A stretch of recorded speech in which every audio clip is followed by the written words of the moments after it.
3 students is a lot to miss when you only got 9. You're a former teacher yourself. Do you think that the school should keep going with only 6 students now? I don't know what the other options are. We could force the people out of it, I suppose. They seem to be happy enough there. I was telling someone earlier, I got a call from a young fellow in grade 11 last night. Can you come in and make up enough to play floor hockey? I'm almost 65, but I made obstacles for him to go around and, this is what you do. And at age 65, you're one of the spring chickens on St. Brendan's. I'm one of the I consider myself one of the young fellows, so yeah. And that's what's unsettling about it. We got a lot of older women who live in homes by themselves. And it's unsettling to think that, if someone says, you gotta go, they're not buying houses. If they got someone to move in with, they will, I suppose. Or if not, it's what it is. It's the home. And their quality of life will never be the same. Let me put a question to the audience, and perhaps through a show of hands. How many people found that surprising that there are now 6 students at the school in St. Brendan's?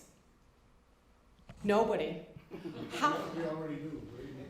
Well, there were 9, now 6, right? How many people think that's enough to keep a school going?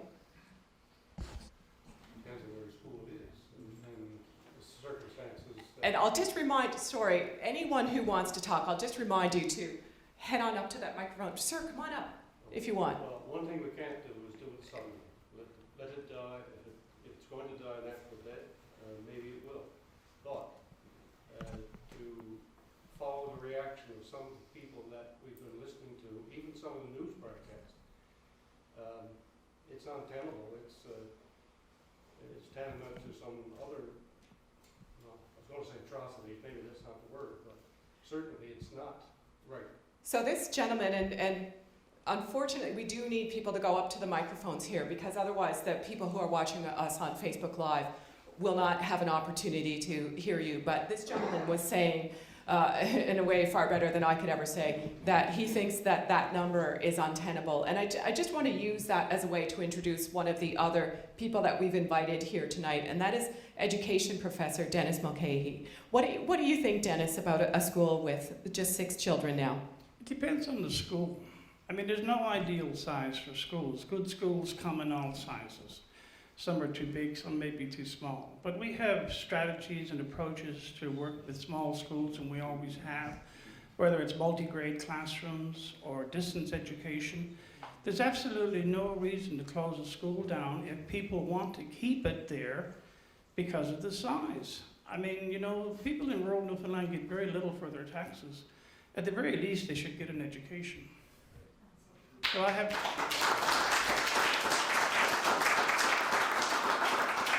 I just might comment on something you said in your introduction, which was excellent. And I don't know if you meant this, but you say there's an awful lot of talk in town about resettlement. Well, there's nobody in St. John's going to be resettled. And why are all these townies talking about as if they know something about rural Newfoundland when they don't? I mean, Terry Roberts might be going around here and there, but I don't think there's any kind of a representative sample. Now, at the same time, there are communities who've made that choice, and I support that choice. But I can't see this pressure coming from the bureaucrats and even the citizens of St. John's that have pretty well screwed the province up economically with all kinds of crazy schemes such as Muskrat Falls. And now they're trying to redeem some of that loss by cutting services to rural Newfoundland. I just don't buy it. And I just want to say that I've heard many people in social situations just offer up without any prompting that say, we've got to do something about resettlement. We have got to get resettlement underway. And in fact, one person went so far jokingly but actually said to me, rural Newfoundland and Labrador, pave it over. Can I just say something else too? This is something that's always bothered me, and I say it to my graduate students all the time. You cannot generalize about rural Newfoundland. There's a couple of Canadian geographers who coined a wonderful phrase. They've said, if you've seen one rural community, well, you've seen one rural community. They're unique, they're different. And you know, and if we're talking about resettlement, resettlement of whom? Like, there's a great range of communities in our province. Rural communities, small, big, some of them are doing quite well. And yet, you know, and maybe some need to be looked at. But I think the choice has to be for the people themselves. But as an educator, and I've made a study of small schools all of my life, I see no reason to close a school on the basis of size. I think a school can be viable if the people want it, and if the government will provide the resources for that school, I think it can thrive. And we have schools on the south coast of Newfoundland that are thriving with 10, 15 students by making use of distance education, CDLI, and multi-grade classrooms, something that I've been advocating for 20 years or more. And yet people like, I think in town, or people who don't know about rural Newfoundland, they think they do, but they don't. They just kind of make these blanket statements that are totally false, misleading, and harmful to the people who live in rural Newfoundland. Thank you for that, Dennis. All right, we've got a gentleman at the microphone. Hi, my name is Lynn Hughes. I'm living here in Gambo now the last 6 years, but I'm originally from the West Coast. You can get closer, it doesn't bite. And I know that what I'm going to say is going to be probably unpopular with a lot of people here, but we as a province have to look at, I'm not going to call it resettlement, but a realignment of Newfoundland. And because we don't have good definitions of what rural Newfoundland looks like. You know, is a 5,000 population town considered rural? And we are now with a deficit of close to $14 or $15 billion and growing. In another 2 years, there's going to be $20 billion.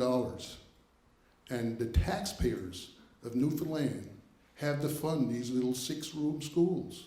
And I'm sorry, the ferry system in Newfoundland for 15,000 people is costing us upwards to $100 million a year. So 15,000 people can enjoy their life in an isolated community. So can you define, as you call it, realignment? What would you do? Well, I think and I'm really disappointed because I did a lot in rural development myself over the years. I've been an educator like this gentleman here. I taught at the College of North Atlantic in Steveville, and I traveled this island quite a bit. I'm in the mining industry, and I'm a prospector. And we have to match the towns and the areas that we want to put our resources in, our limited, very limited resources. We can't afford to have a fire department and a town office with managers and staff every 5 or 10 miles away from each other. You go to small little towns, Fogo is a great example, they resisted, and 50 years ago, in fact, they resisted resettlement. But they're a vibrant community, but they still have a lot of problems because they're in an isolated area, and they're depending on the ferry.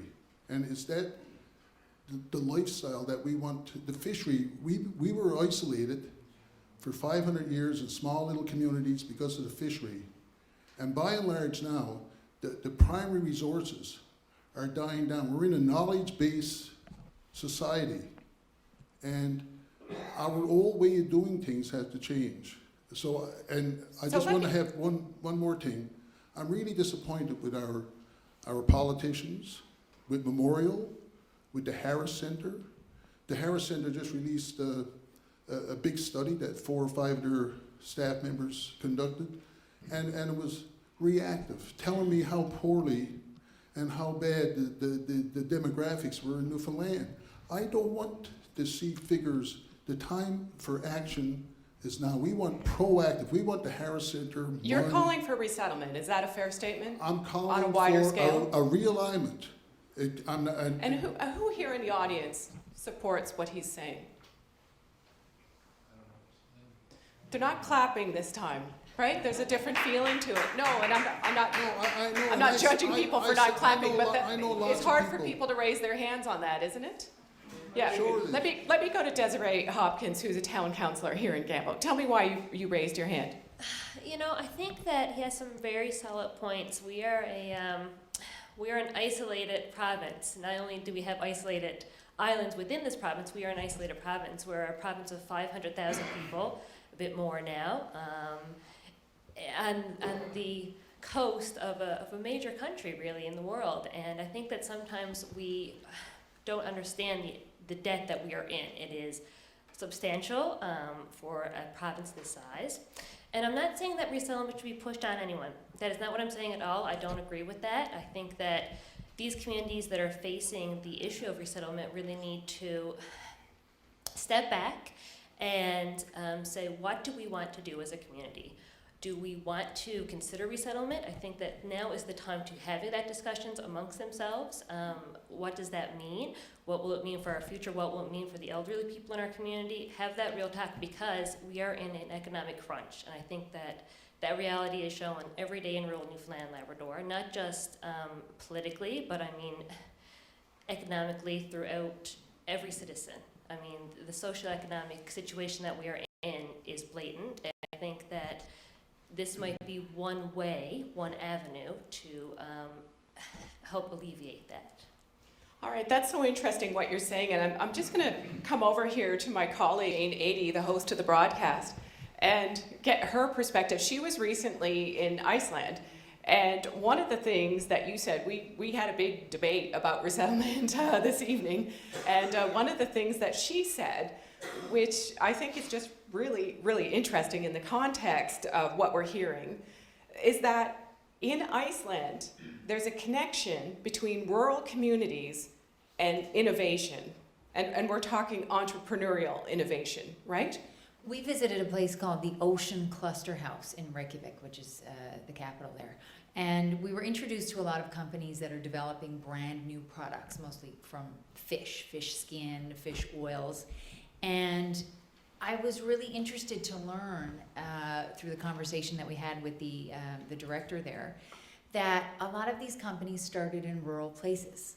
And so I think all of us on that tour felt really inspired by that there is hope for communities, coastal communities, like we have here, who can find ways of innovating, because I feel like, I know we're talking about the R word, resettlement, but I think sometimes if we focused on how to reinvigorate, how to bring new ideas to places, not every community is going to make it. I don't think that's possible, but I think there are a lot that could, if there were more ideas to innovate and to develop products and then build, maybe small companies around them that could employ, 20, 30, 40 people.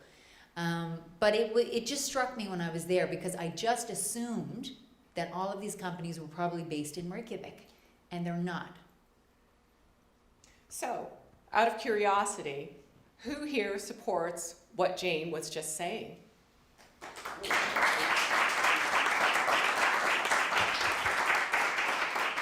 And who thinks it's happening right now in Newfoundland and Labrador? Those fresh ideas. Spots. All right, let me introduce Tony Keats. He is the president of Municipalities Newfoundland and Labrador. We've heard a lot of perspectives here. Where would you weigh in? I weigh in pretty well just in the middle, but all in the middle. Like Desiree and Jane was speaking about. I think the mentality of rural Newfoundland especially, we come from an era or families that sometimes believe that, we can't do this or we can't do that. And we've been told that over several years. But, you know, it's the knowledge of, we gotta find within our own selves what we can do, and we gotta go and do it. And if we don't, you know, what future are we gonna have down the road? And, you know, like so many said, and the gentleman before was talking about, you know, the resettlement issue. Resettlement, the word is not bad, it's just how it's used is bad sometimes. You know, we all gotta come to a realization that, you know, when we're in that little boat, and, you know, we gotta decide, you know, what do we wanna do, how do we want to, you know, guide our future, and where do we wanna end up to? I think, you know, that's a decision that we, and we only, should make. It shouldn't be forced upon us. Now, you're the mayor of Dover, just down the road. Do you think resettlement could ever be an issue for your community in the future? I don't see it to the sense of the resettlement, of leaving.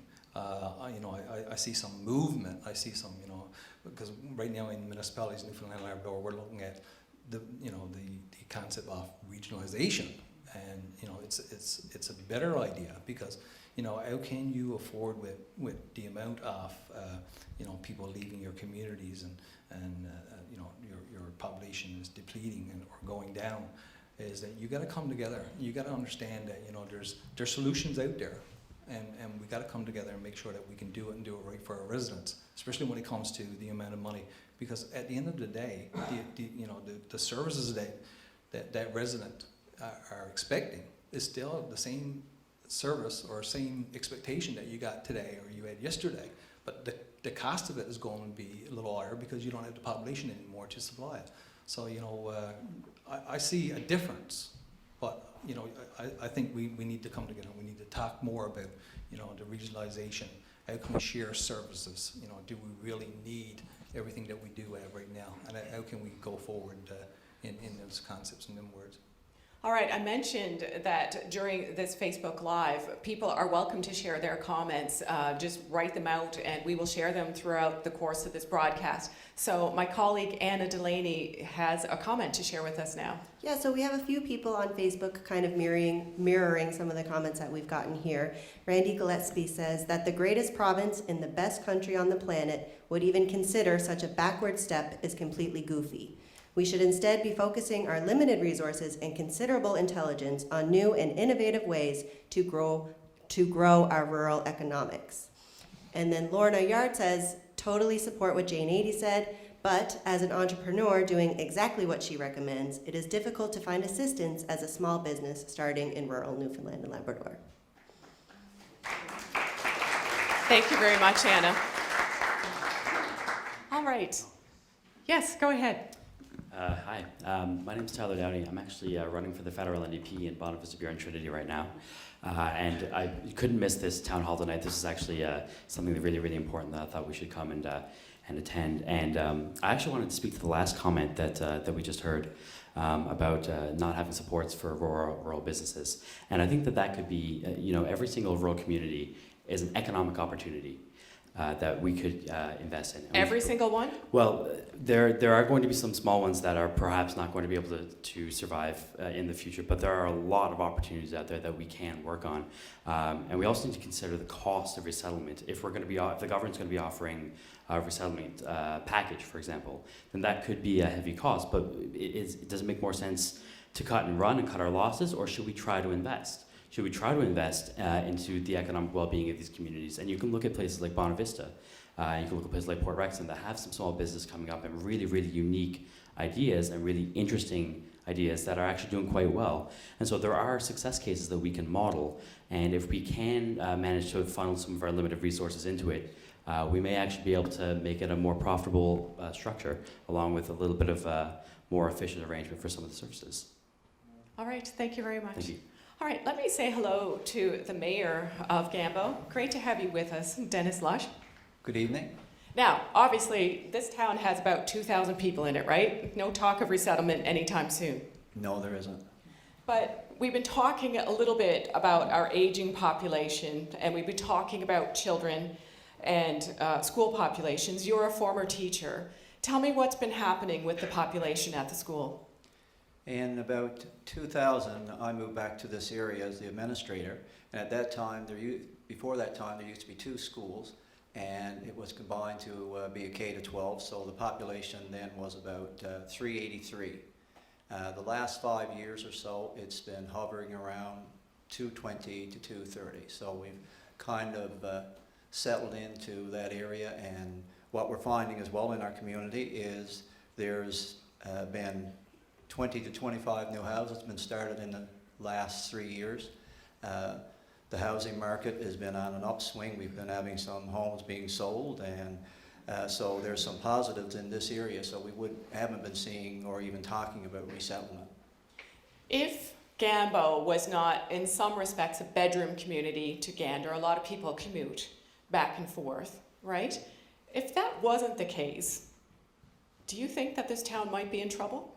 And I think I've changed my mind since we spoke earlier, because Earlier he said yes. and the reason I did some more research, and that was part of my concern, I was kind of thinking that a lot of our town was working at Gander, and we have between 50 and 60 businesses in our town, and that's employing a lot of our people, so that's been great. Now the numbers that are working at Gander I could not find, but I think we're a lot more sufficient in our own town than I previously was having a conversation with you about. So we're doing great, I think. But that's a lot of students, a lot of children to lose, right? You are correct. Yeah. So an issue for bigger, small towns right across Newfoundland and Labrador, I think, are demographics. Yes. And it's certainly going to affect us going forward, because, you know, part of the concern is families are smaller now, and the other thing that I'm liking in our town is we're starting to get, I'm trying to be very positive with it as well, we're starting to get people move into our town and work, whereas a few years back people would say, okay, I want to go to the bigger center and I'll commute to Gambo or other areas and I'll live in Gander. Now we're finding there's been several families that's moved here to work, which is benefiting towns our size. So I can't fault them for that. This is one pretty, pretty little town. All right, go ahead, sir, at the microphone. Hi, my name is Shane Noble. I'm going to cover a lot of these issues. I'm from Centerville, Wirral, Trinity, which is a resettled community from Fair Island and Silver Fox Island. So my grandparents and parents were resettled. The community I live in now is about 1,200 people. We have several manufacturing companies there. I myself have one. We employ like 16 people, and there's 2 or 3 others there that employ like 16 to 20 people. So there's and what do you manufacture? Wooden products. I make moldings, stairs, and stuff like that. And I supply, well, St. John's is my market, that's primarily, but we supply all the island. We know that we can't compete on the low end stuff, so we compete on a quality product, and we do well for ourselves, I must say. But my point, I was trying to say with resettlement, some communities, sure, resettlement will have to happen, and I totally support that. But communities that have people in it that want to be there, and this is kind of the key to, someone said earlier about money, about assistance for small businesses. The trick to small businesses is having somebody in that town that wants to be in that town, and then those people will make it work. You have to be creative, and we are creative companies in order to work. So we continuously innovate simply because we have no choice but innovate. So, do you have any examples of that? Example of that is on our equipment. Like we're always buying new modern equipment, becoming more computerized. And someone made a comment about the knowledge sector, which is true. We now rely on things like Pinterest and stuff like that, where customers are sending us images, and we can then use our CNC equipment, which is virtually state of the art, and make what needs to be made locally versus import from China or Chile, wherever. So people are seeing images from fancy home design magazines or whatever that people have posted on Pinterest, and you guys can replicate it. Yes, that's happening every day. That was not originally our core market was just a basic plain colonial casing. That stuff doesn't, that's being made elsewhere cheaper. So what we have to do is make a better product that's faster to market than anybody else can get. And to my opinion, that Gulf ferry is just our saving grace, because anything that comes out of Nova Scotia has got to get across there to get here, or from Ontario, Quebec, or wherever. We have the materials here, we can build it, and we can get it to market within days. And so that's a good thing for us. How do you encourage more young people such as yourself Well, this is kind of interesting. to go there, stay there, well, this- start businesses? This is what's interesting. My business is a family-run business. So Centre was relocated in 1961, or 61. Over the years, there were several entrepreneurs go through there because it was relocated and the Great Fire came through and people were here but no work. There's no fish plant, so people had to come up with ideas what to do. So there was a very entrepreneurial spirit in our community. In the 80s, there was lots of businesses. The 90s, there was a big downturn, but we survived, and the ones that are here grew. And now you got people like myself who are second, third generation taking over these family businesses. I moved back from Ontario in 2003. The average workforce in my plant was, I say in the early 50s. Now my average workforce is probably 40.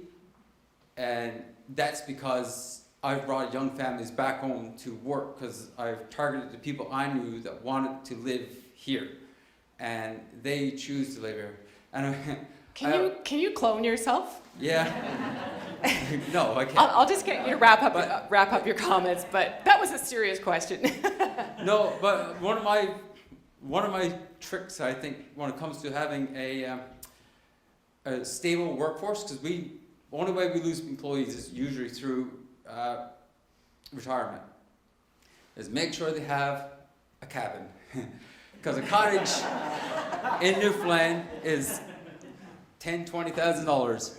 You go to Algonquin, you're looking at you're looking at about $1 million, right? So you got to put things in perspective. We have better food than anywhere else because we eat fish and lobster and everything that we can get, and we have the best recreation place in the world. So it's a selling job. It's a selling job. Thank you so much for sharing all of this with us.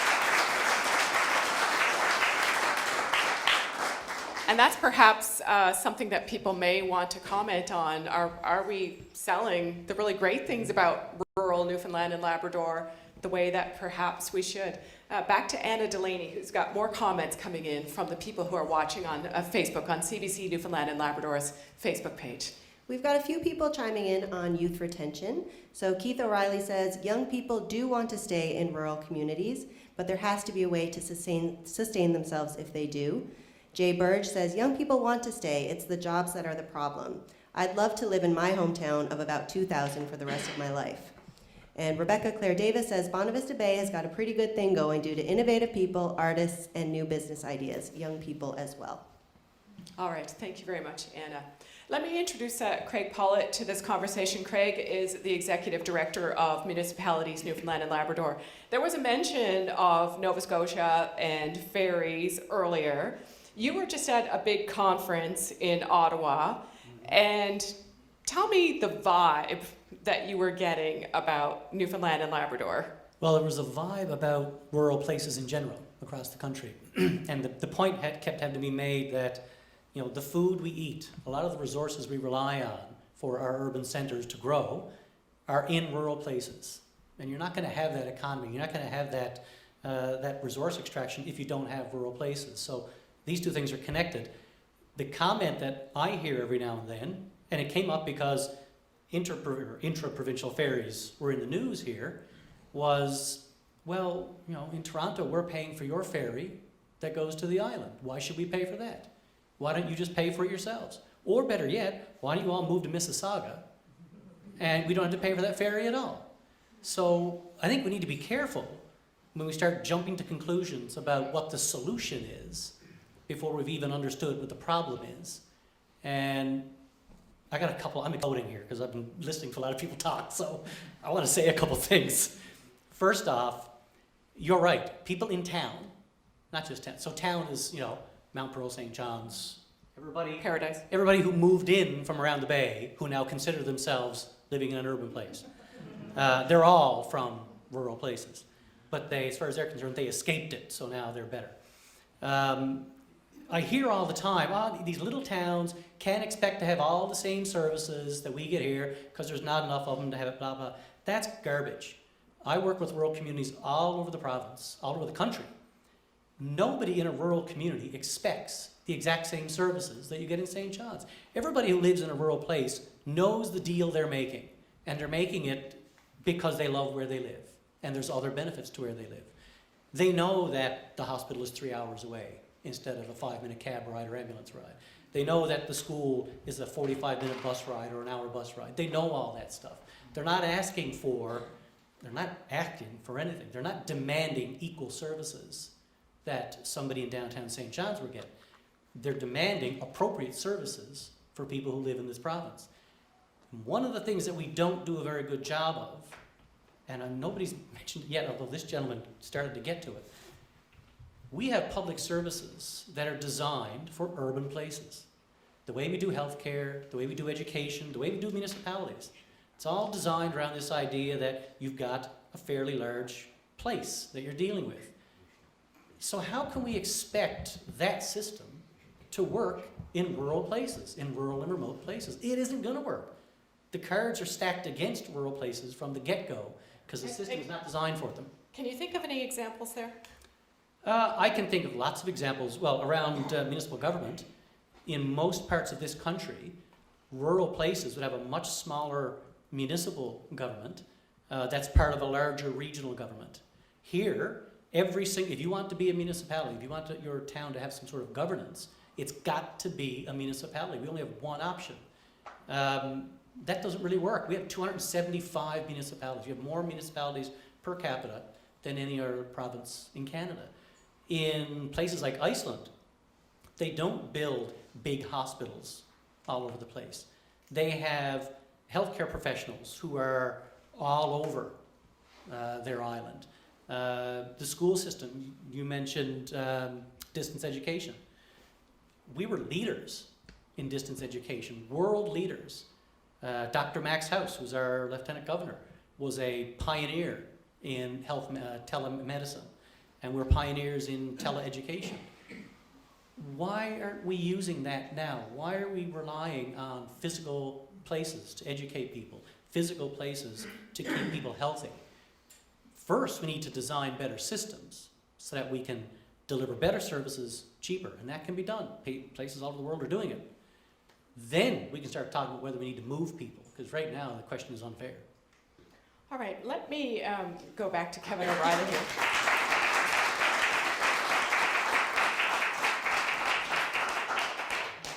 For anyone who's just joined in on Facebook, on CBC Newfoundland and Labrador's Facebook page, I'm Ramona Deering, and we're broadcasting from Gambo right now. We are in the Smallwood Interpretation Centre with a very involved audience discussing contemporary issues around resettlement. We're calling this Revisiting Resettlement. And Kevin O'Reilly is the Deputy Mayor of St. Brendan's, a community that has heard a lot of talk about resettlement over the past little while.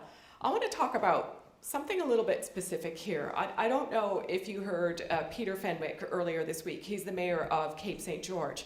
He was talking about the financial assistance that the provincial government will offer people who are resettling. This is once they've gone through the formal resettlement process. And the maximum payment is $270,000 to help set up elsewhere.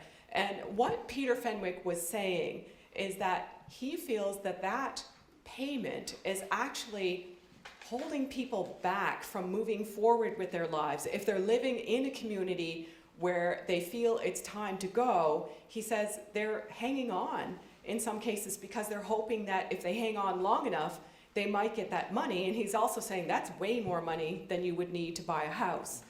And for someone who's in your position, how do you respond to what he said? You're talking to the wrong people. I'm all ears. It's not about money. We don't want your 270,000. And if you make it 300, we don't want that either. We want to live where we're living. We don't want, if St. John's got big highways, 4 lanes, we don't need them. We don't want them. We don't have any sewer systems. We put in our own. Don't got no water system. Put in our own. I haven't got no pavement. Our street lights, most of them our local Lions Club pays for. They raise the funds and pay for them that way. So I'm not looking for what other people got. You know, we're happy where we're living. We don't have anybody on St. Brendan's, like I hear this comment, I've heard it several times, out there living on social assistance. We don't have any social assistance, not one person on St. Brendan's. There are 34 people there who make their living from the sea. We've got a little holding unit there. It's run by 6 women. You know, they do all the heavy lifting and what's got to be done. You know? And yet, it doesn't make me happy to say this, but you've got a ferry service that's costing over $50,000 per person, and I think that just went up because you just lost 4 people, right? So how do you respond to that? Listen, when you're talking small numbers, you can skew the stats pretty bad. If you want to make us look bad, do it by head count. You know, nobody talked about that. A lot of that money came from the fact that this big ferry that they put in, we didn't ask for no big ferry, we just want a boat that'll go back and forth. We don't want her to have, she's got 10 crew. You know, we didn't ask for a 10 crew ferry. And, you know, it's a little bit of overkill that way as well. But nobody looked at the stats and said, okay, last year, the figures went up because she was 5-year-old and she had to do a refit. And the refit cost $2 million. Now, I know someone had to pay the bill. I'm not saying that it's not a cost, but it sort of skews it when people say it's $52,000 a head. I'm not the kind that thinks that, you know, $45,000 a head would sound a whole lot better, but, you know. Has anyone on St. Brendan's come up with any other ideas on how to reduce the cost of services that maybe would make a difference? The only real services that you got there, you got the few kids that are in school, unless you want to take that away from them. The only other service really that we have there is the ferries service. You know, and that's expensive. I agree. There's no 2 ways about it. But Yes, sure. Dennis Mulcahy. Yeah, thanks very much. First of all, I think this man should be our next premier.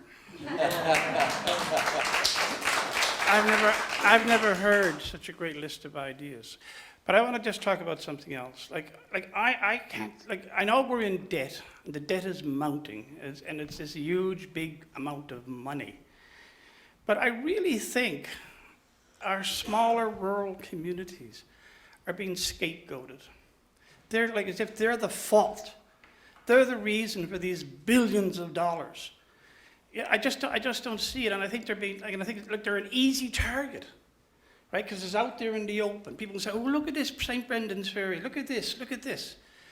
But let's look at some other reasons why we might be in debt, and maybe look at some of the subsidies that some of the companies are given that we don't know about. We don't hear the public complaining about that. But the point is, right, I mean, you take, for instance, well, the ferry is a perfect example. I mean, as I forget this gentleman's name, George? Kevin O'Reilly? As he's, I mean, and when Terry Roberts was doing his program on St. Brendan's, there was a fisherman he was interviewing, I don't think it was Kevin, but that fisherman said, he said, when I saw the ferry they were going to put in here, I said, my God, we're finished. Because this will just generate such animosity. And we don't want it. Kevin just said they don't want it.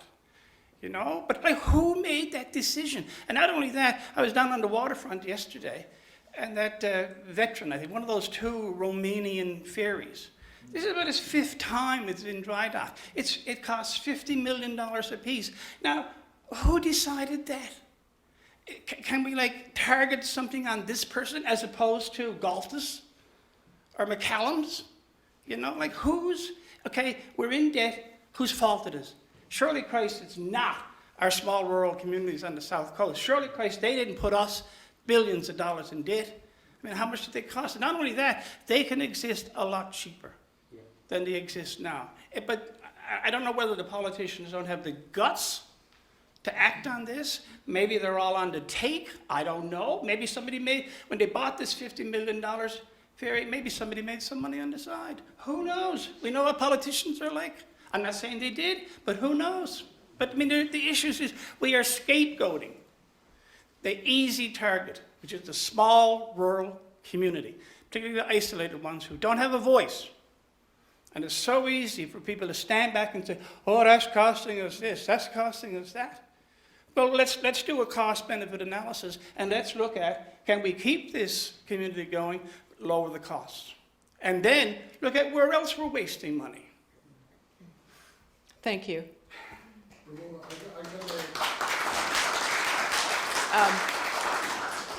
Back to Anna Delaney, who's got some more comments to share from Facebook. Yes. So Jen Welshman says something kind of similar. The province is in a crisis because of the government screwing us over with Muskrat Falls and Nalcor, not because of the small schools in rural towns.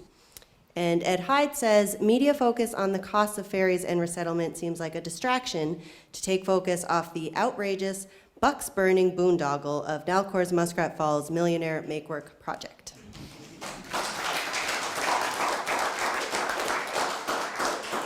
I just want to throw it out there now because we've been talking about some of the very real issues, and as we said at the beginning of this is a many-tentacled beast, isn't it, this discussion about resettlement. But if anyone has any solutions to propose, we are all ears here. Because there are people listening, and there are politicians who are listening to this and who will probably be reading transcripts of this. But what are some of the things that we can actually do?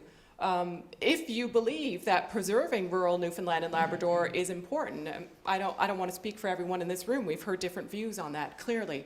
Some people saying that we really need to make some changes. All right, Anna, you wanted to get a comment in there, I think? So we have some differing opinions on Facebook. So Steve White says, when rural Newfoundland and Labrador was viable, no problem. But it's currently not viable, and they want their parents' way of life. It's time for change. Francis Oak Young says, no one has the right to force anyone out of their home or hometown. Imagine how the townies would feel if they were forced out of their home. What a fuss they would kick up. How's everyone feel about that? All right, go ahead. Yeah.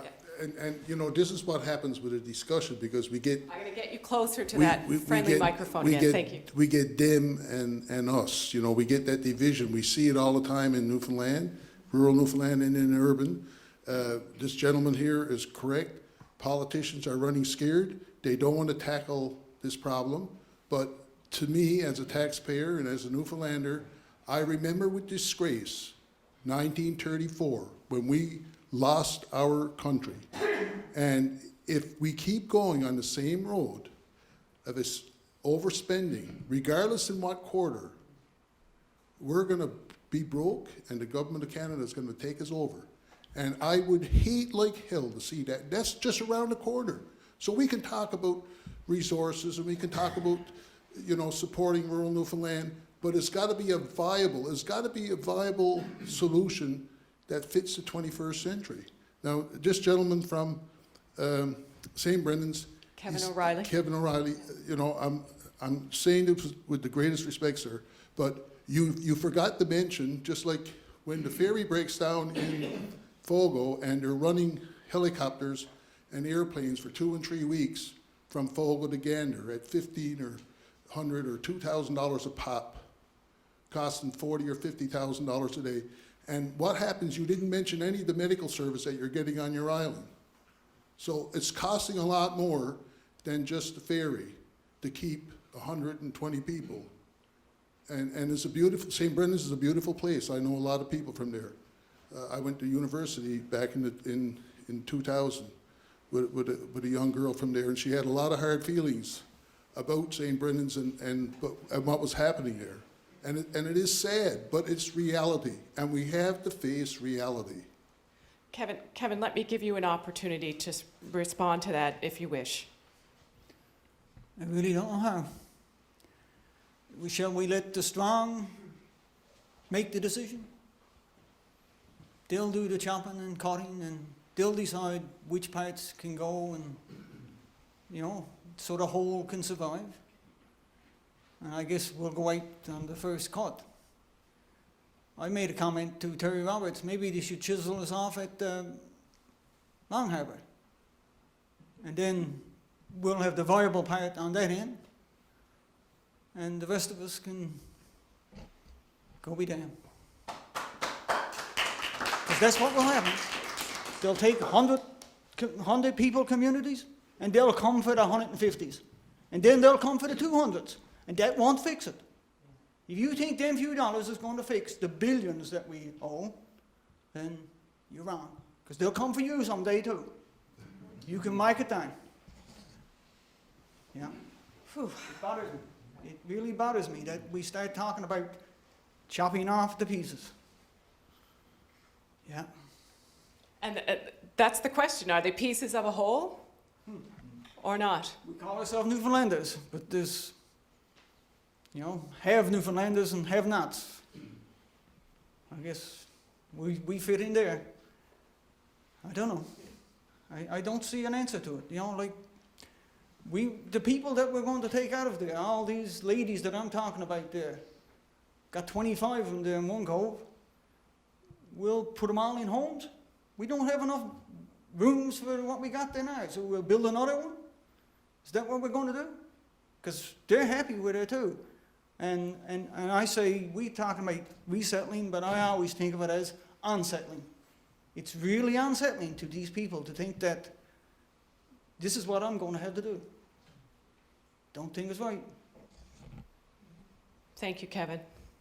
All right, let me just check behind me here. And yes, please, go ahead. I just have a very short comment. If we have resettlement, if we have a realignment, if we pave over rural Newfoundland, we will need to develop a new identity for our province and a new tourism strategy, because rural Newfoundland, it is not a town, it is not an outport, it is not a location, it is our culture.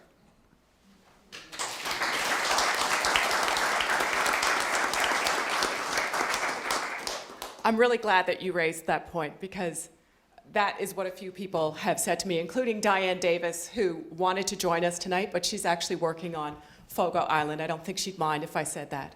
All right, thanks for coming up. Hi. Go ahead. Thank you. It's nice to see everybody here tonight. I'd like to speak, first of all, on behalf of the youth. I think if we look at the young people in our province, and they're not represented well here tonight, I think they have a lot of great ideas to talk about their future in our province. Working together, I don't think it's right to separate the townies from the rural people. I myself am from Fogo Island. 50 years ago, we were on the chopping list, possibly for resettlement. Today, we have a hotel that's ranked number 27, I think, in the top hotels in the world. Tourism is doing quite well out there. So I think innovation certainly is the answer, but I think it's working together, and I think it's bringing the youth into the awareness of the resettlement and the problems in rural Newfoundland. And I think if we bring them in and we educate them, then they're a huge part of the solution, because they are the future. And I think of a couple of things too when we're listening to everybody talking here tonight. When we think of the tourism commercials for Newfoundland and Labrador, a lot of them focus on rural Newfoundland and the culture that we are so very proud of, and rightfully so. And I think that we have to keep a lot of things in mind and not divide the townies from the rural parts of our province. We have a great province, and I think the thing is to work together and find a solution, because it's easy to divide, very easy to divide. So I think working together and bringing the youth is a wonderful thing. And there's clearly support. Yeah. There's clearly support for you in this room, but an interesting number I'll share with people. Right now in Newfoundland and Labrador, there are fewer than 5,000 students in kindergarten. Mm-hmm. Fewer than 5,000. Yeah. Yeah. All right. Back to Craig Pollitt from Municipalities Newfoundland and Labrador. Thanks. I want to address what this lady just brought up, the sort of false dichotomy between rural and urban, right? And the Hair Centre, who I think you mentioned earlier, somebody mentioned they were disappointed in them. I love what they're doing. They've done a ton of research on how the economy of this province works. And what's very, very clear is that there's no local economies in Newfoundland and Labrador. We have regional economies. And Gander depends on Gambo more than Gambo depends on Gander. Gander is the hub of the region, but it needs the region. Corner Brook needs the Humber Valley around it to have the economy that it has. And they can track, transactions between businesses, where people shop and where they live and where they go to school and all that kind of stuff. We clearly have regional economies here, so our fates are bound together in each of these regions. There's like 29 of them in the province. So to say that, the urban centers can make it without the rural places, it's just fundamentally false. It's quantitatively wrong, right? It can't happen. So we need to start thinking about how we can work together as regions. And the solution for St. Brendan's is not St. Brendan's to find. It's that regions to find. One of the challenges we have is that we don't have a really good way for the various regions in our province to have that conversation. We've got all these individual little towns all sitting in their town halls or in their living rooms or kitchens trying to figure out their problem, when in fact it's a regional conversation that needs to happen. And we need some way, Tony mentioned regional government, there's a bunch of other ways as well. We need to start finding our own solutions in our home regions, because the solution is not coming from outside. The solution is going to come from inside. I hope there will be a solution. No, but there are solutions, right? This is not fate, right? There's no gods telling us how this is going to end up. All these things we do, all our healthcare system, our economic development work that we do, these are all designed by humans, right? And we can change that design. We can do new things. Noble's Woodworking did the cabinet, or get the countertop in my kitchen. Absolutely amazing job. They do world-class work.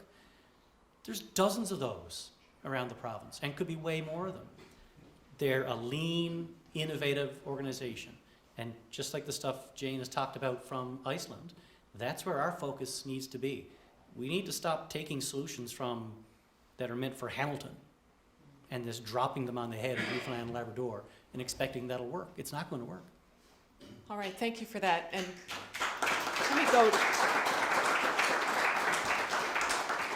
Just before I go back to the audience microphone here, let me get Jane Adey back in on this conversation. Yeah. Of course, the host of the broadcast. I just wanted to pick up on what you were saying, what that lady from Fogo Island was saying. Yes, I've done this series on Iceland. There are, I believe, lots of good examples there. But I don't think we're paying enough attention to the good examples here in this province, like Fogo Island, like the Bonavista Peninsula. I don't know if people in this room have been there lately, but there is a real snowball effect happening there over the past few years, where businesses start up, they're successful, and other people want to go there as a result of that. So there are more and more young people moving in there. There's a brewery, there are restaurants. They all work really well to cross-promote. It's a really good example of what can happen when there's that spark of innovation or ideas, and then it just takes off. And they're not competing with each They're other, not right? They're competing. boosting each other. They are promoting each other because they know that if they do that, it will benefit their business too. And they're young. And they're young, and they don't. One of the comments from the internet was they want to go back to live like their parents. They don't. They're reinventing that community. They're capitalizing on the positive things, the positive lifestyle that you can have there, the fresh air, the scenery. They're choosing that over urban lifestyles. Not to say that you can't have a bit of both, but as I said, they're what you said, they're complementing each other in that community, and they're making it work, and it's working really well there. So I think we should be analyzing it, asking questions of those business owners. What did you do? How did you do it? Where else can this work? While I'm parked in front of you here, let me just ask you quickly about the fishery and what you think its importance is when we discuss all of these issues tonight. The fishery is a renewable resource. So I think far too often it is dismissed as an industry of the past. It's not. It is all around us. Many, many communities in this province, people wake up every morning and look at the ocean. And I don't understand why more people aren't looking at the ocean for business ideas, for business opportunities. We're going through a bit of a rough period right now. Shellfish is on the decline. There's not quite enough cod to have a full-scale commercial fishery. But there are going to be opportunities for young people in the fishery in the future. But we've got to, and part of my job, I hope, is to emphasize the positive aspects of that industry so that young people aren't put off by all of the negativity and the fighting in that industry, because there does happen to be quite a bit of that. But there's lots of opportunities there, and that's what I think I learned in Iceland, is that it's all about the attitude. There is a resource there. We just have to learn how to use it and maximize the value from it. Thanks, Jane. All right, to the very patient gentleman who's been standing at the microphone. I had a couple of things I wanted to mention, but now I want to respond to that one. You're wondering what the reason was in terms of the fishery, young people getting into the fishery. 3 letters, DFO. The regulations that they have put in place are so ridiculous. Actually, I was to a seminar there with Small Crafts and Harbours, and we had a couple of people there from DFO. And I brought this up. And there was a gentleman stood up, and he was a fisherman who had an enterprise. And he said, I got a son. He said, he's in Alberta. And I said, why isn't he fishing with you? He said, because of the rules put in by DFO, who would want to do it?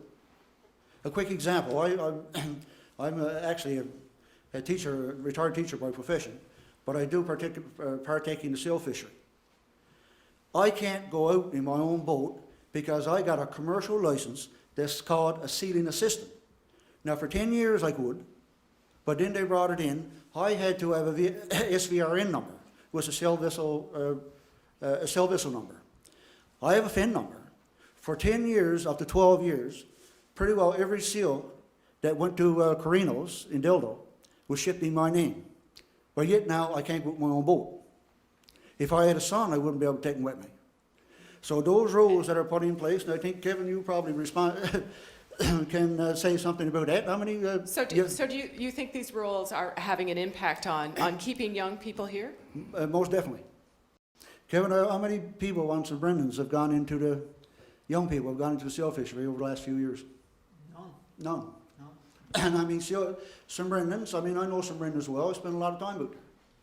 And they, I know a number of my friends, all their children are gone. They would have stayed if those rules weren't so restrictive. So something needs to be changed there. And the other thing I wanted to respond to was, I think... Dennis Mulcahy, yeah, education professor at Memorial University. I thought I knew him first when I heard Mulcahy, but then I thought about MASH.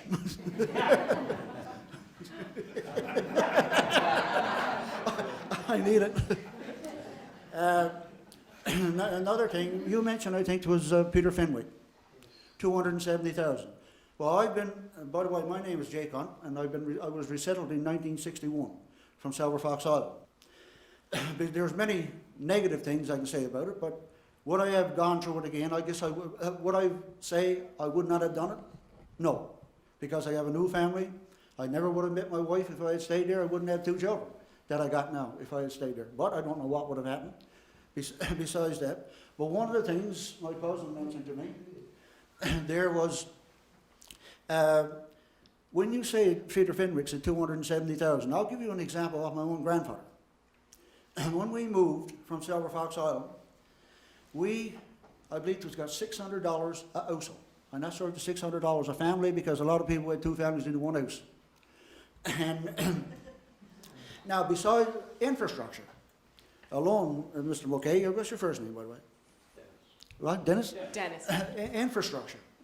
And I'm going to use my grandfather as an example. Besides the stages that they had there, and all the fishing equipment that was in this, that had been built up over the years, he had a schooner. And when he was forced to move from Silver Island, that schooner was taken up to, and not be aware would know this, up to Sydney Cove and offshore. Now, at today's rate, for example, if someone had to give up their longliner or a schooner, which is, I know things are a bit different now, but just imagine the cost to him in terms of the infrastructure that was lost there. We moved from Silver Island, or were forced to move from Silver Island at the time because of decisions made by the government. And as Kevin was saying there about expenses, we didn't cost them any expense. We had a teacher there, and I was saying in 1970 when I went teaching, I was getting $3,600 a year. So I can imagine now what they were paying the teacher at that time. So what would you propose for today? What would you tell government? If it's sustainable, now I'm not saying that you can't be forced to move, or, I mean, the economics is certainly a consideration. But when I heard Kevin mention again, one of the things I thought about, I was thinking that if I lived on the Highland right now, I would love to leave my house there and then move to another one, so now I got a summer cabin already done. You know, that would have been nice. But to mention, I know, for example, it was my father that had to move at the time and then had to go into a home. I got a feeling he would have committed suicide. You know? But anyways, a quick thing before I take up another time. The reason that we were forced to move was the school, and my parents were very, very concerned about us getting an education. Then we lost the post office, I think, and the clergyman. Basically, we had to move. Now I'm going to bring it back to the present day. And I'm specifically going to focus on Airbnb Dover. Only shortly, there last year, we lost our clinic. And when you talk about pittance, there, after I did the statistics, we lost our clinic for $50,000 a year. Now, we have to travel to Gander, and there's no home visits by the doctor. And when I calculated it out, they're actually paying more for health care in Airbnb Dover than they were paying when we had the clinic there. Now, I also... A lot of people are agreeing with you on that here.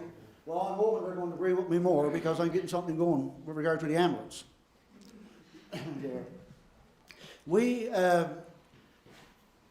I've been talking to some people, and the mayor of Gambo might want to listen to this because you're going to be invited.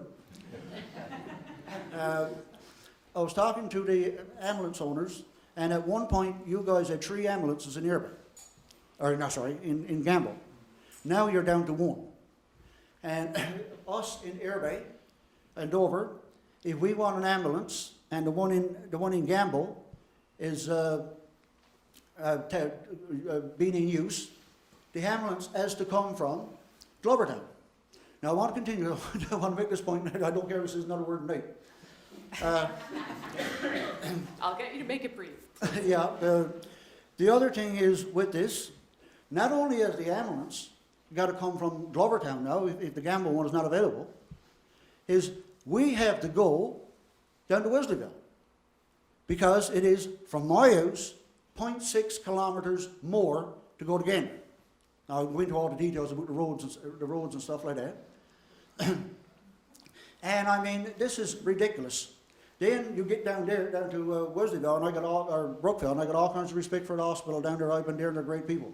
You know, you get down there, and then you're told you got to turn around and go back to Gander because you need a blood test immediately, and they need the results.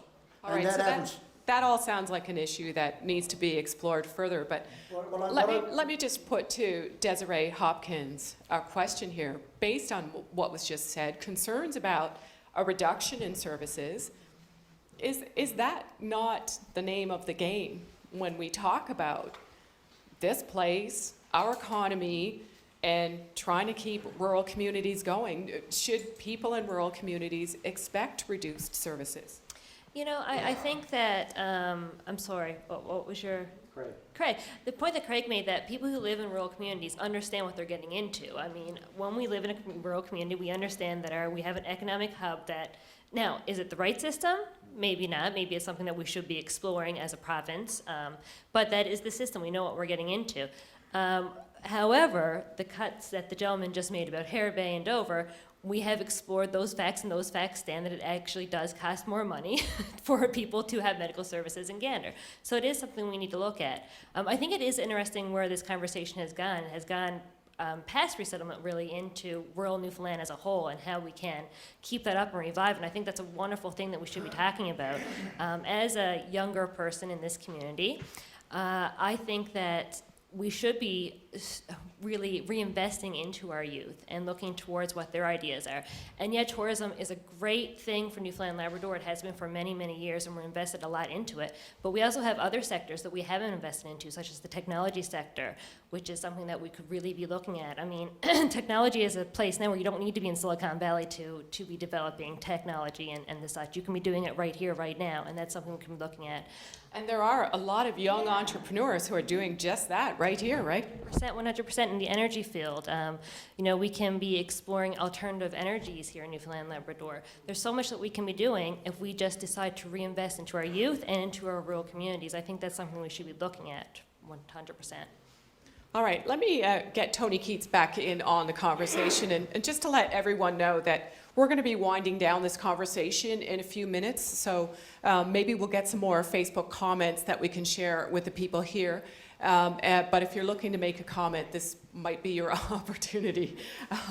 And I know that Tony Keats is probably busting to say a whole bunch of things here, but let me put you on the spot a little bit, if I could. I think Desiree was absolutely right. We've been starting to move toward talking about how do you keep rural Newfoundland and Labrador healthy and moving off of that very, very painful and difficult issue of resettlement. But let me put a notion to you that was proposed to me by someone who wasn't comfortable going public with it, putting their name behind it, but saying he thinks that we would be better off in Newfoundland and Labrador to have our population concentrated in 20 or 30 hubs. You would still have some communities around them, but you would really concentrate your services, concentrate your population. What do you think about that? No, I don't think that, you know, we do need hubs. You know, it's like Craig was saying earlier. You know, our hubs survive by, you know, the little spokes that surround it. And if they don't have spokes, they're not going to survive. And that's how Banavista North, you know, the previous mayor of Gander, Claude Elliott, said several times publicly, and you know, while he was up speaking, that if it wasn't for Banavista North and the area, there wouldn't be no Gander. And you can speak to every community that's an hub, they would have the same feeling. You need. But what about making the hubs a lot bigger, moving people out of some of the very small places into those hubs? Wouldn't that make life easier here? We have such a small population overall. It's such a vast area. Yeah, but Ramona, that's happening anyway. That's happening, you know, every day, every week, every month. But there's no plan, right? There is no plan, and that's when we come back to, you know, the original conversation is that we must be talking. We must be, you know, have a conversation that you know, listen to us. You know, everybody got to be at the table, and everybody needs to know where we're coming from and where Newfoundland needs to go, or what direction we need to take. But if we're not sitting down talking about it, you know, who's making the decisions? Who at the end of the day, who's going to be the deciding factor or person who says this is what we're going to do? But if we're not at the table all together saying, look, this is what we need to do, and this is the reasons why we need to do it. All right, thank you for that. Back to Anna Delaney. Yeah, so we have a few more comments from our Facebook viewers. James Shepard says, a regional governance model needs to be evaluated, and Mr. Pollitt makes very good points. Different models for different regions, but the idea of dividing the entire population by way of rural versus urban is a powder keg situation waiting to happen. Murab Bowers, who is from Newfoundland and Labrador but living in Ontario, says, I believe farming is a great area for innovation. What you get in stores from out of province isn't fresh at all by the time it gets to your table. And Ruth Morton says, Denmark has some self-sufficient off-grid communities. Some Indigenous communities in BC are also working towards that. Has that option been explored here? So some ideas for innovation. All right, Tony. But, you know, coming after that, that's why, you know, we need to push and we need to support local local industries and local food manufacturers, local farmers. That's why we need to support them, is to make sure that, you know, they're thriving within our small communities and within rural Newfoundland and within in Newfoundland and Labrador, the full picture. Because if we're not supporting our local businesses and our individuals and our youth, you know, you might as well close the doors down. But, you know, everyone agrees, I think, in theory, with what you're saying. But the reality is that people are paying the deficit reduction levy, people are paying higher taxes, unemployment has shot way up. Sometimes it's hard to support local if it costs more. Yeah, but you know, like I said earlier, that if you don't support local, how do you expect, you know, your communities and your regions and Newfoundland in general to survive at the end of the day? Because you got no other choice. You got to support who's around and who's doing the economy. Because it's like, you know, the questions earlier. We can ask and we can say, like, you know, we're going to move everybody off these little islands. But did anybody ask, like, what are these little islands providing? Like, what's their economic, what are they providing to Newfoundland and Labrador? You know, we got to ask the full questions. We need to know all the answers, not just part of the answers. Okay, thank you for that. And just to let people who are here in the audience at the Smallwood Interpretation Centre know, there's a lot of interest in what you are all saying tonight and also what people are sharing with us on Facebook. So we're going to extend this a little bit till midnight. Just kidding. I was just checking to see if you were still there. We're going to keep it going for another 20 minutes. Is that all right with you guys? All right. Thank you so much. Go ahead, sir. Yes, I was a candidate for 2 elections here in this riding and district. And the first time I ran, I went around to all the communities, and it was really, really interesting to see some of the different places, some of the different people. But the second time I ran, I had gone to Salvage, and Salvage had to stop using their fish plant because they couldn't get any workers. And they couldn't get any workers from around this area. They'd send a bus out, but they may not have anybody come to work. One thing I see, having been away from Newfoundland for a long time, living on the prairies, I see farm fields for fish farms everywhere. I was in Dover talking to the other mayor, and we were talking about fish farms. And he said, well, you know, if you got a fish farm, you know, we can get fish a lot cheaper than the sea. So, yeah, but every day you can't go out and do that. You get to certain times. So I don't know if what Kevin would do over in St. Brendan's, if you have anything like that. If you can keep your local economy going by innovating and having, of course, the people to be able to work there. I mean, here in Gambo, we have a lot of seniors, and we can't get home care workers because there's not enough young people to do it. You know, we're feeling the same pinch everyone is. I lived in Edmonton for years. 1 million people, 4 hospitals. Live in Newfoundland, 500,000 people. How many hospitals do we have? You know, how many roads do we have going from one small community to another? But we don't pay half the tax that other provinces do. I was paying, in 1998, $2,400 a year in Alberta for my property tax. The only thing they did was picked up the garbage and maybe plowed your street once or twice a month.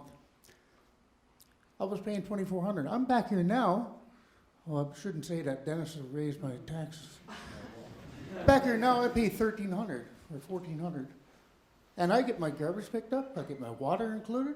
I get a snow plow up my street 3 times whenever it snows a day. So, you know. And it sounds like you're a happy citizen, which I think is I hugely am important. very happy, but when I see, like Kevin, somebody wanting to take away his ferry because it's too expensive, you know, what do we do? You know, I look at the people at Galtus. I was watching it last night. You know, they have More excellent stories from Terry Roberts.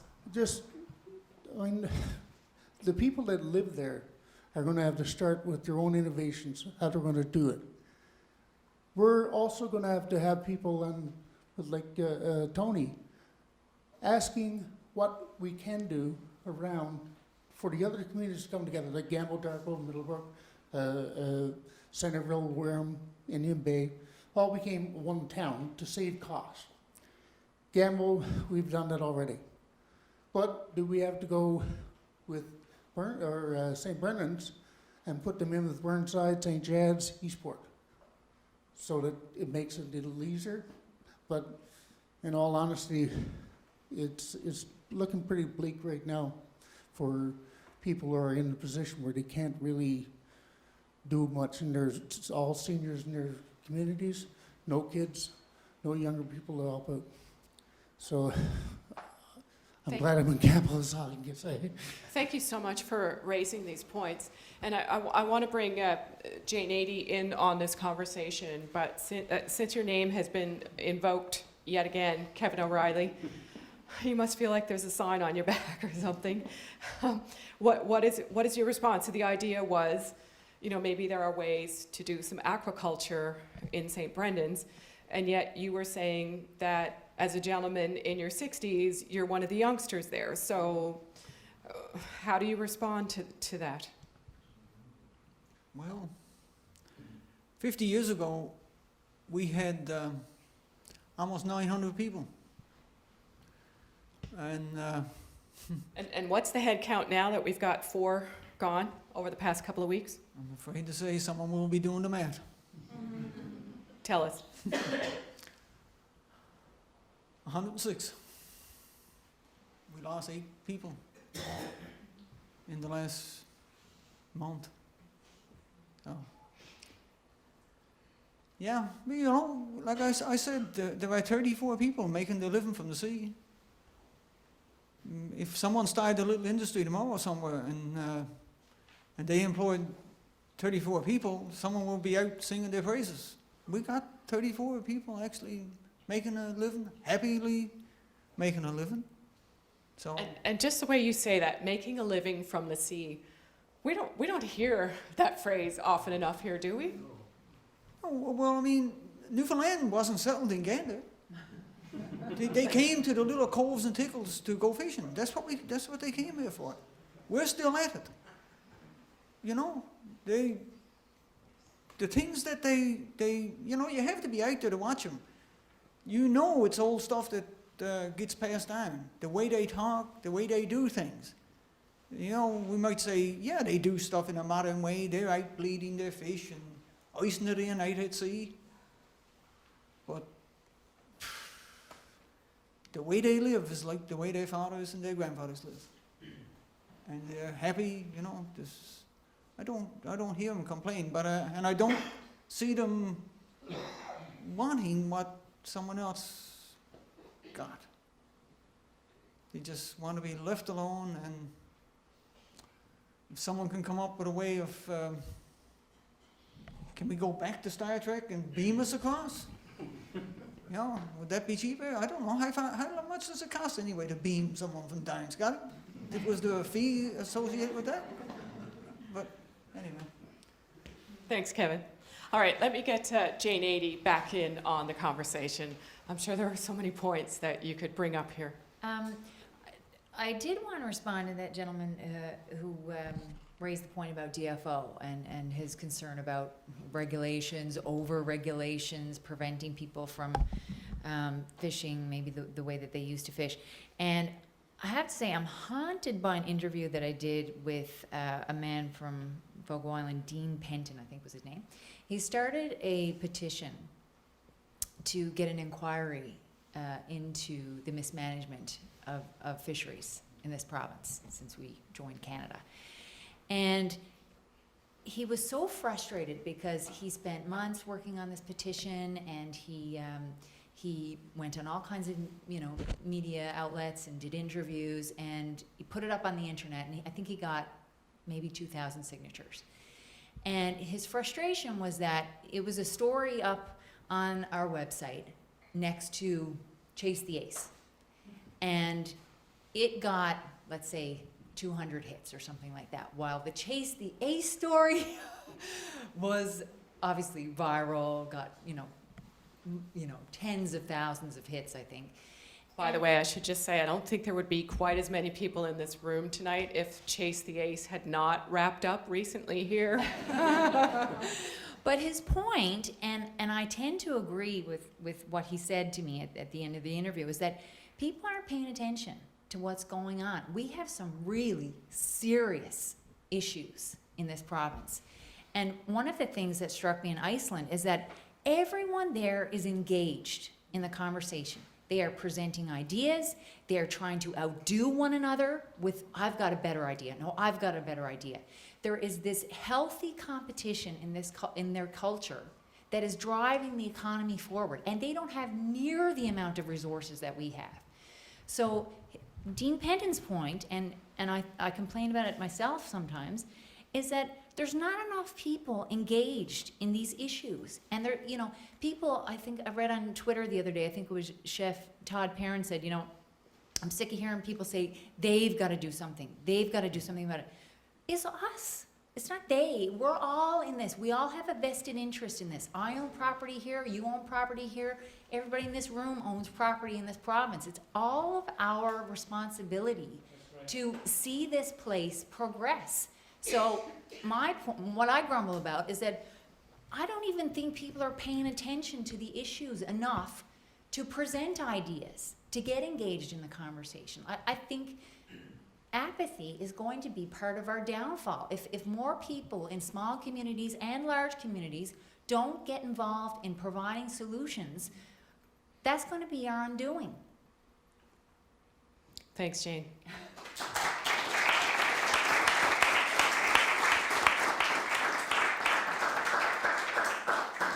So much to think about in what everyone is saying here tonight. Let me go to the next gentleman at the microphone.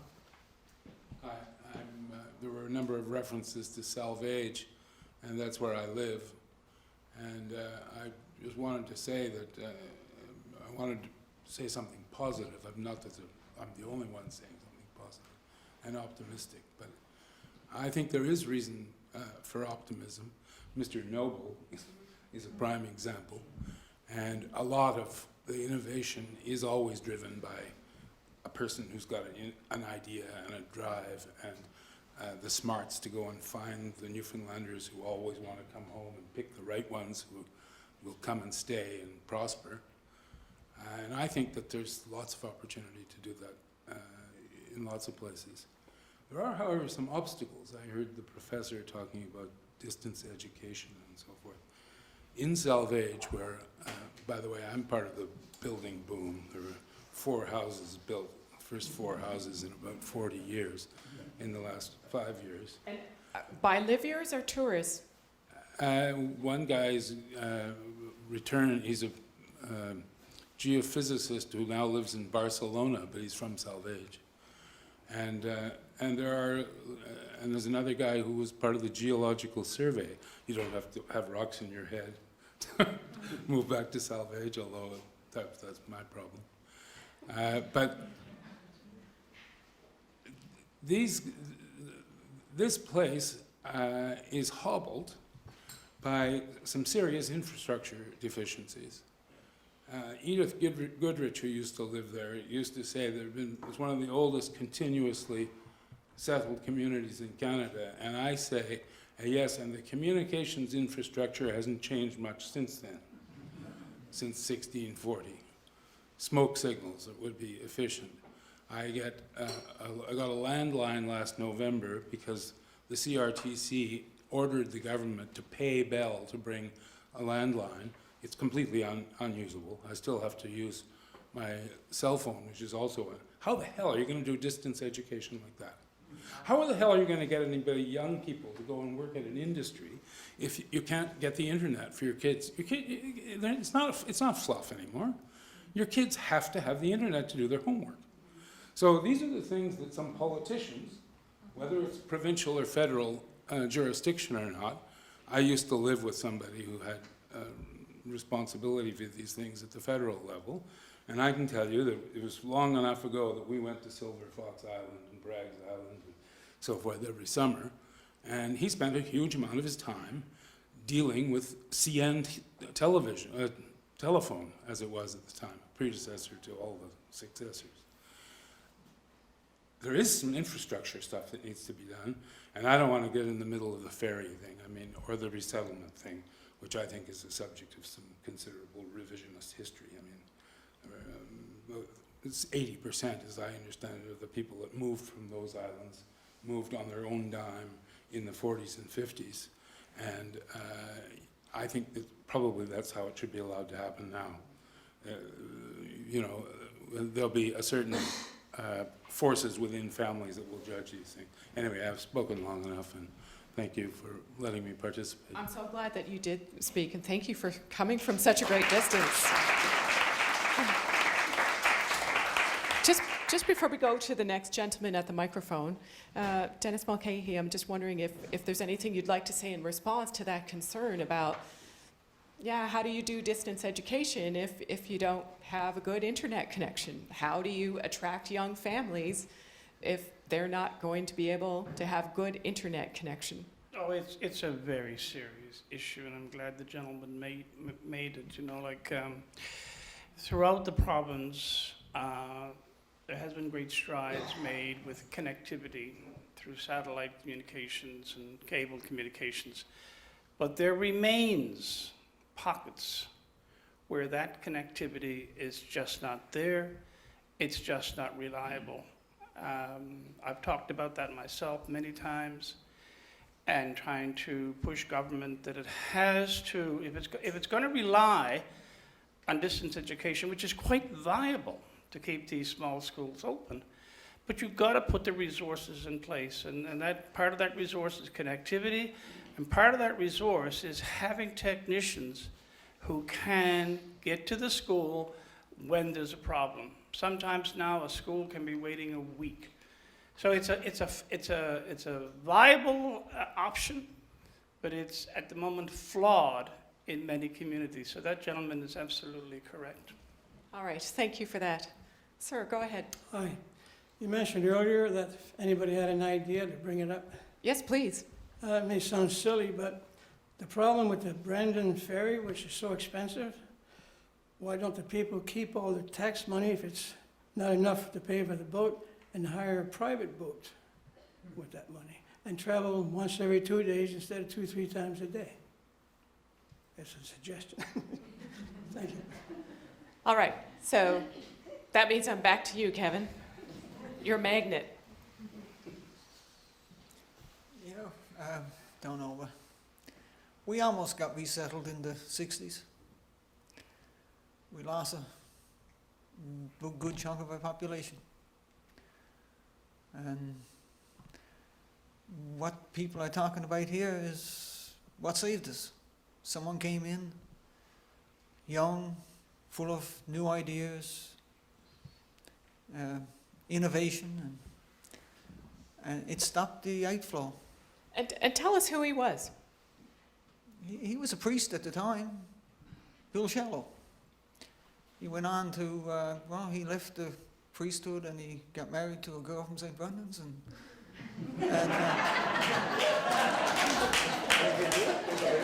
And he's been big in adult education since he's an old man now. The summer before last, I had the privilege of thanking him for saving us 50 years ago. So when he came in, he was still a priest, he could see some writing on the wall, and he started doing what? Well, I was only a young fella, but I could see that he had, he was all alive. His first thing was, well, what's going to keep you here? What do you want? If you're all moving, so what's going to keep you here? Want a good school? Well, I suppose we can get that. And we didn't have telephones then. I just listened to the guy there, just nice cell phones. I carry a beach rock, not a cell phone. If I get hungry, I might be able to get a meal with my beach rock. My cell phone is absolutely useless.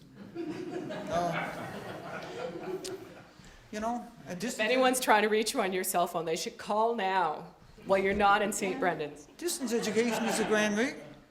All my kids came through on distance education. That's going back now like 17 years ago. My oldest girl started in distance ed.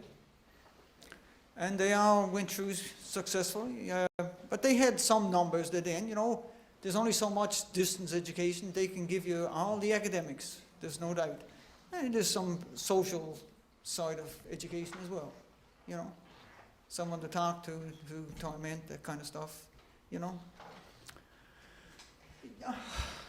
Listen, I know, like, we're an old community. We don't have, like, people talk about innovating. We don't have the young people there to do it. And if we did, like, I listen to people talking about fishing and Iceland and fishing. If you were a young fellow now that came out of school and said, I'm not for a trade school or university, I'm going fishing. You need $300,000 to enter the fishery. What bank is loaning someone 18-year-old $300,000? We're ruining the industry on our own. That's our inshore industry I'm talking about. It's going to be a done issue. So that's a huge point to make for sure. Listen, everyone, we've only got a couple of minutes left here. Literally a couple of minutes. How are you? Is that good for you? Please go ahead. Okay. My name is Brian McDonald. I work at the local hospital, 32 years. I deal with all kinds of paste that comes around the bay. If I was Mr. O'Reilly, they never asked for a $32 million ferry. I talk to people from Fogo Island every day who gets on a ferry that's equipped for the Caribbean. They can feed 150 people that take 60 cars. They get a 45-minute ferry ride. The problem is not here. The problem starts with government. First of all, right quick, Mr. Hunt lost her clinic $56,000. The government opened up White Hills one week at $85,000. They pleased the majority. Mr. O'Reilly's talking about $66,000 per person. Well, I think that MHA spends more than that in traveling expenses.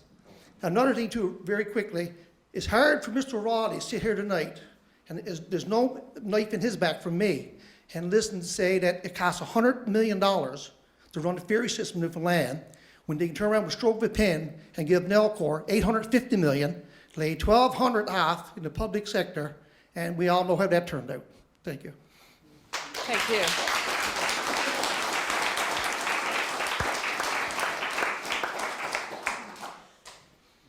Give me 3 words to sum up where you would take this from here, Craig Pollitt.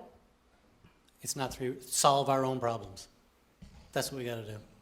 You can't rely on anybody to fix this problem. We need to come together as regions and figure out how St. Brendan's is not going to solve St. Brendan's problems. The region is going to help solve that problem. I want to thank you all so much for joining us tonight, and for the people watching online on Facebook, streaming live on CBC Newfoundland and Labrador's Facebook page. Thank you so much, and if you agree with what Craig just said, let us know. Yeah. Thank you.